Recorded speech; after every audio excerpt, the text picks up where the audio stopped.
Jaga kau punya salat, perhatikan kau punya salat, sempurnakan kau punya salat.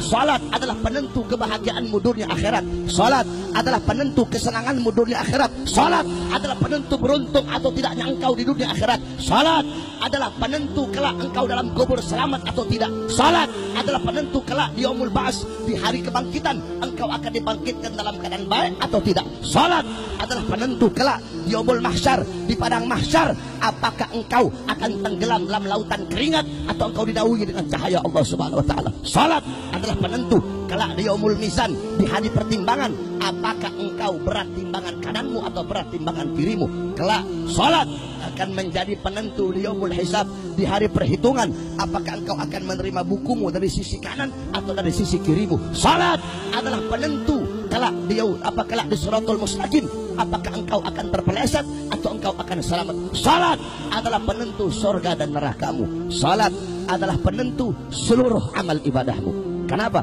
As-salah ra'sul ibadah, kata Nabi. Salat kepalanya ibadah. Salat itu otaknya ibadah. Salat itu kepalanya ibadah. Salat itu adalah intisari ibadah. Baik buruknya amal ibadah kamu tergantung dari salat. Kalau kau punya salat baik, baik seluruh amal ibadah kamu. Tapi kalau kau punya salat rusak, kau punya salat buruk, rusak dan buruk seluruh amal ibadah kamu. Jaga kau punya salat, perhatikan kau punya salat, apalagi salat jamaah.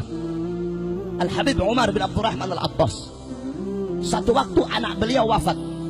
Ketika anak beliau wafat, datang orang-orang kampung takziah.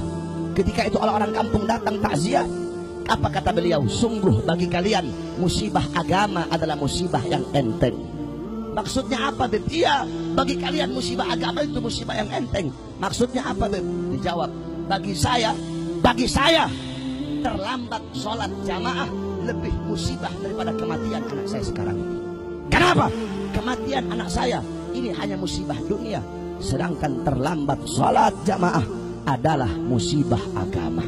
Itu terlambat. Bagaimana kalau engkau meninggalkan sholat 5 waktumu dengan sengaja?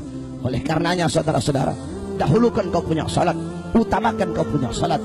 Kita orang-orang sekarang membelakangi sholat, membelakangi Quran, lebih mendahulukan harta, mendahulukan pangkat, mengutamakan jabatan, tahta kekuasaan. Sholat kita belakangi, Al-Quran kita belakangi, ulama kita belakangi, Islam kita belakangi, syariat kita belakangi. Makanya jangan harap kita akan diberikan kemenangan oleh Allah kalau kau punya sholat belum sempurna. Saudara-saudara, lihat kata-kata saya. Andaikan sholat subuh di masjid-masjid jumlahnya sama pada kayak malam hari ini, demi Allah Islam akan jaya di bumi, di tanah Indonesia. Saudara-saudara, jangan kamu harapkan kemenangan, jangan kita harapkan persatuan dan kemenangan kalau kita belum sempurnakan kita punya salat, kalau kita masih sering meninggalkan salat 5 waktu kita. Salat adalah pengerat, salat adalah pemersatu umat. Oleh karena itu, jaga kau punya salat. Qala Rasul sallallahu alaihi wasallam, "Idza 'azzamat ummatid dunya, nuzi'at minha haibatul Islam." Apa kata Nabi? Jikalau umatku lebih mengutamakan dunia, lebih mendahulukan harta, pangkat, jabatan, tahta, kekuasaan, salat dibelakangi, akhirat dibelakangi, apa kata Rasul? Allah cabut kehebatan Islam, Allah cabut kewibawaan umat Islam, sehingga walaupun kita banyak tetapi kita bagaikan buih di lautan. Oleh karena itu, jaga kau punya salat, perhatikan kau punya salat. Dengan salat kita umat Islam akan selalu bersatu.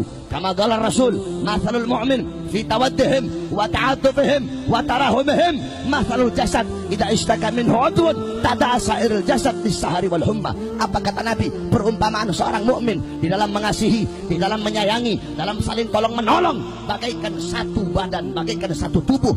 Apabila ada satu anggota tubuh yang merasakan sakit, seluruh badannya akan merasakan demam, seluruh badannya akan merasakan sakit. Oleh karena itu, saya serukan kepada seluruh umat Islam, siapapun, yang tua yang muda, yang kaya yang miskin, ulama sampai umat, pejabat sampai rakyat, wahai umat Islam, bersatulah, rapatkan barisan, rebut kejayaan Islam di tanah air Indonesia. Saudara.